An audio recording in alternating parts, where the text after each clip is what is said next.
మనం seasonal flu, allergy, గొంతు infection, pneumonia వంటి సమస్యలతో బాధపడినప్పుడు దగ్గు వస్తూ ఉంటుంది.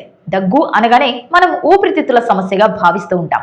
కానీ మొండి దగ్గు కొన్నిసార్లు గుండె సమస్యలను కూడా తెలియచేస్తుందని, మొండి దగ్గు గుండెకు కూడా సంబంధం ఉంటుందని వైద్యులు తెలియజేస్తున్నారు. దీర్ఘకాలిక దగ్గు గుండె వైఫల్యాన్ని సూచించే సంకేతాల్లో ఒకటి. గుండె పంపింగ్ సామర్థ్యం తగ్గినప్పుడు, గుండె కండరాలు గట్టిపడినప్పుడు ఇలా జరుగుతుంది. ముఖ్యంగా రుమాటిక్ గుండె జబ్బులతో బాధపడే వారిలో కూడా దీర్ఘకాలిక దగ్గు వంటి లక్షణాలు కనిపిస్తాయి. అలాగే కొన్నిసార్లు గుండె రోగులకు సూచించే రామిప్రిల్ వంటి రక్తపోటు మందుల కారణంగా కూడా దగ్గు రావచ్చు.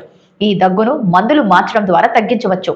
ఆకస్మికంగా కంటి చూపు తగ్గడం, కడుపు ఉబ్బరం వంటి జీర్ణ సమస్యలు, చర్మంపై గచ్చు రావడం, చేతివేళ్ల రంగు మారడం, జననేంద్రియ ప్రాంతంలో వాపు రావడం, ఆకస్మికంగా స్పృహ కోల్పోవడం వంటి లక్షణాలు కూడా గుండె సమస్యలను తెలియజేస్తాయి.